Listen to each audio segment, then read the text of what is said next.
Well, good evening, everybody. You're staying up late, I'm sure, watching the weather and tracking all that stuff as well. So, hope everyone's staying safe tonight, enjoying the rain and the thunderstorms, and staying out of the hail tonight.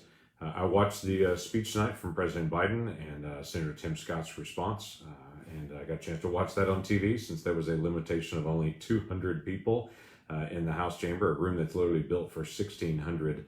To only allow 200 people in there. I would assume all 200 of them have been vaccinated and wearing masks. It was just kind of odd to be able to watch from that, knowing how often now the CDC talks about for vaccinated people being able to be together and being able to set an example tonight. I thought would have been a good idea to be able to do that, but obviously that's not what the plan was. It was kind of the show of all that happened tonight.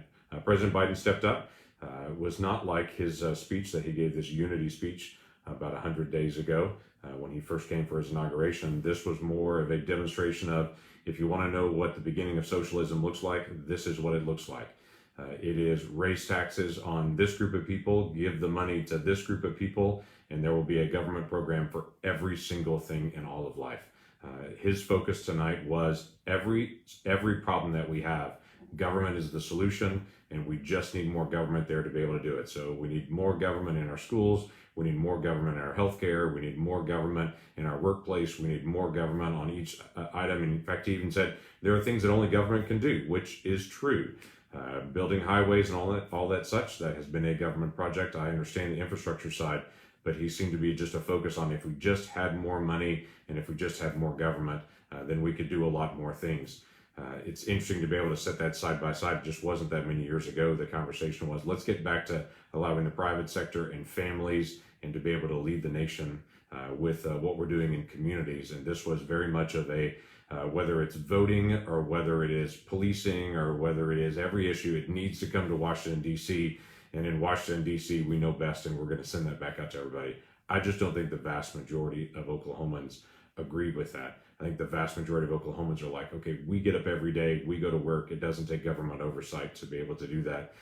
It's parents that actually engage in their kids and make a huge difference in their education and in their training and in their workplace. And as I talk to many Oklahomans, they're very, very frustrated with how government is getting in the way of what they're trying to do, not government's actually facilitating what they do.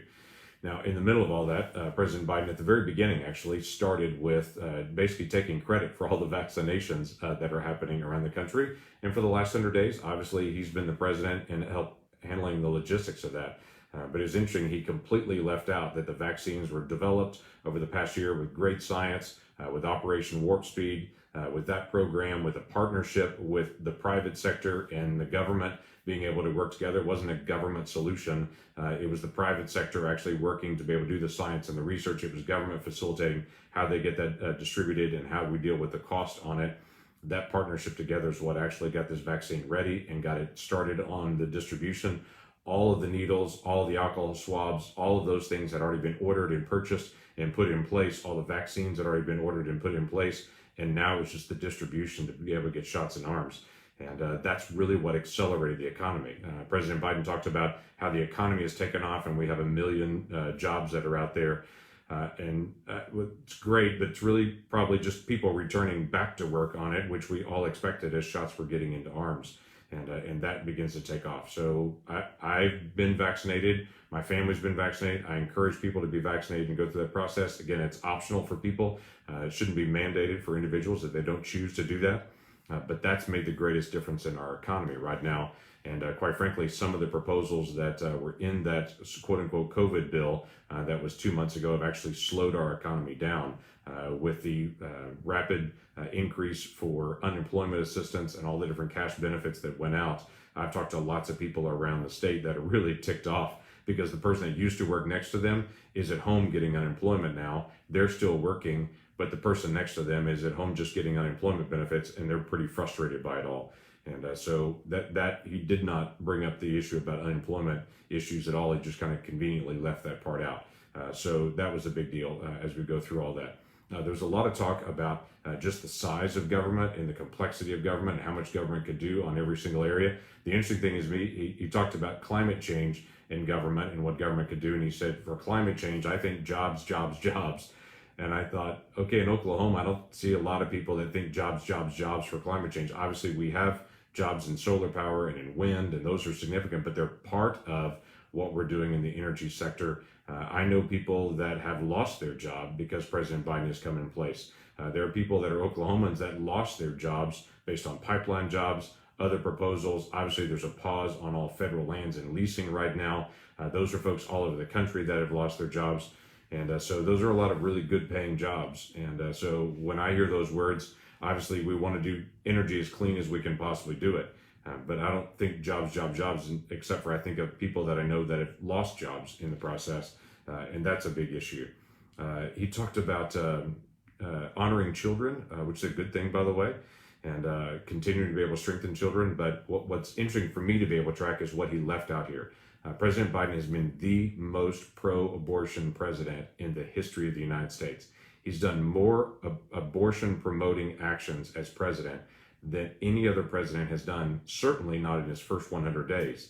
But this president has been dramatic in how much he's been promoting abortion. We're now doing abortion funding around the world. We're also doing abortion funding for the first time ever as a country with tax dollars. That partisan COVID bill actually allows for abortion funding with American tax dollars. That has never occurred before. We're now doing the purchasing of baby body parts again. All those things that had been set aside to say we're not going to do that as a country.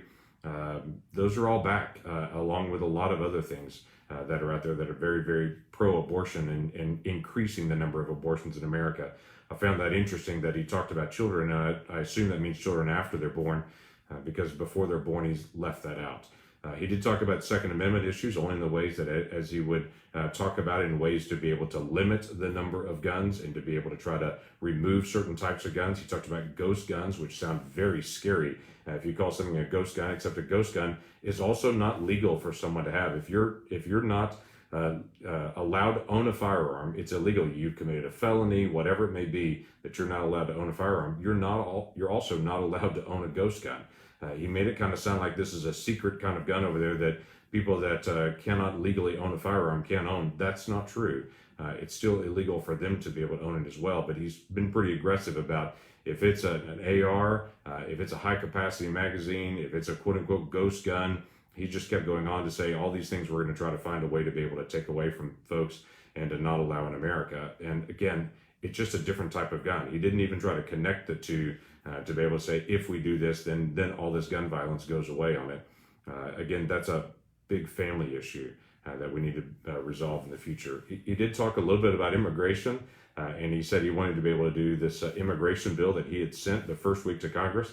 And he said, take my bill up and pass it. What's interesting is the House of Representatives has already discussed his immigration bill. His immigration bill is even too far left for the House of Representatives.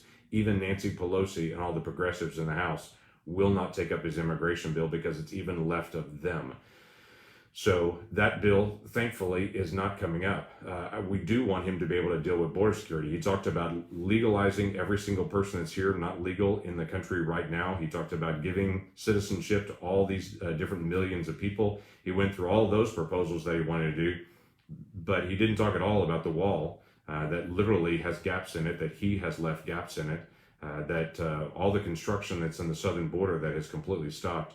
The hundreds of thousands of people in the last 3 months that have illegally crossed into the border, and the thousands and thousands that he is allowed to be able to come into the country. He didn't talk about that at all. He just completely skipped that. And I thought that was sad that he actually skipped those things because that's something that I think Americans do want to hear. What are you going to do to fix that? That's a major problem that Americans see. There's a major crisis at the border with thousands and thousands of people coming. His answer seemed to be, I'm going to give to the vice president, and she's going to work with Guatemala, Honduras, and El Salvador, and we're going to fix this eventually. Well, that's not going to solve it for years and years. I think people want to know, what are you going to do now to be able to stop the flow of people coming into the country illegally?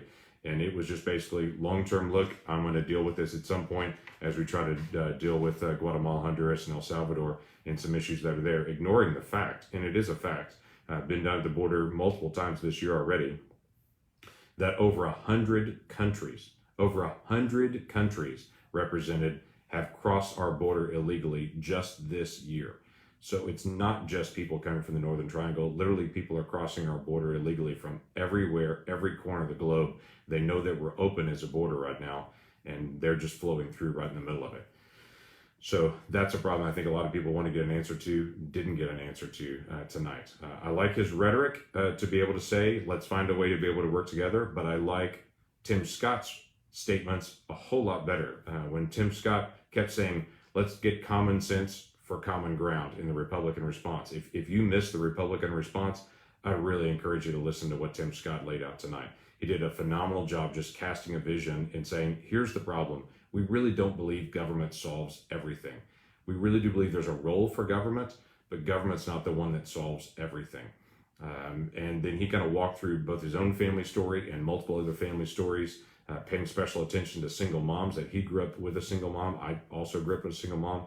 So I get it, and he gets it. And there are real dynamics that I think that people lose track of in the challenges of those families. But he laid that out and said, here's what we can do to be able to help every single person be successful. Tim Scott highlighted some things like, we should make it easy to vote and hard to cheat. I 100% agree with that. He talked about the double speaker rhetoric that's happening around the Georgia election law, to say, actually read the Georgia election law and really don't just look at the highlights, read the actual bill, and to be able to go through and do and see what it's trying to do. It has more days of early voting than New York has, or the president's home state of Delaware has. It keeps open for mail-in voting. It opens up and legalizes for the first time drop boxes and all these different things. But it's not about blocking that out. And Tim Scott made some really great statements about race. He made the statement, race is not a political weapon. We have differences. But his focus was, there was a time that people looked at the color of skin and said that person's inferior based on the color of their skin. And he said now it has shifted, that America is teaching people to say, look at the color of skin and saying, because of the color of their skin, they're an oppressor just because of the color of their skin. It's a great statement from Tim to be able to just bring up to people to say, hey, listen, we've got to find a way to be able to work together, and trying to find ways to be able to separate each other and trying to find political gain based on the issue of race is not the way to accomplish this.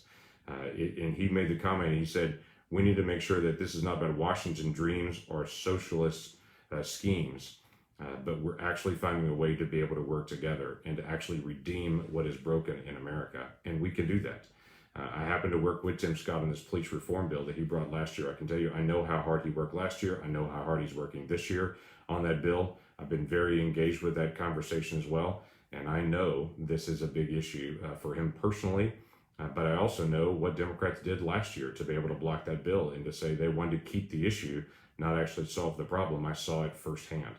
So the hope is that we can actually deal with some of these issues in a way that we actually work together. Again, as he said, common sense towards common ground to be able to get these things done. Again, another joint session, another year to be able to walk through it. I know there are differences of opinion. I'm sure quite a few folks have already shared some of those tonight, getting a chance to be able to walk through it. Be interested in your comments and your thoughts. Feel free to be able to contact the office in the days ahead. You can go to lankford.senate.gov. You can get all of our contact information for the Oklahoma offices and the Washington, D.C. offices. You can email us or call us. You can post something on all the social media sites at Senator Lankford if you want to do that. But we need to continue to engage as a country in trying to solve hard issues. At the end of the day, one thing President Biden said that I do agree with, we've got to sit down and to be able to work out the hard solutions. Twice he said in the speech, Republicans have put forward a proposal. Let's actually talk about that. That's a good first step for the president, who in the past 100 days is dominantly just blocked us out. So it was a good first step for him to say, great, you're putting together these proposals. He's acknowledging the work that we've continued to do and have been doing on all these different areas, and said, let's sit down and be able to work it out. Now, I hope that actually continues and we can actually come to resolution with common ground and common solutions, because we all see the problems that we have, but we all need to work together to be able to actually solve those things together. So look forward to maintaining the dialogue between all of us as we get a chance to be able to work through these issues.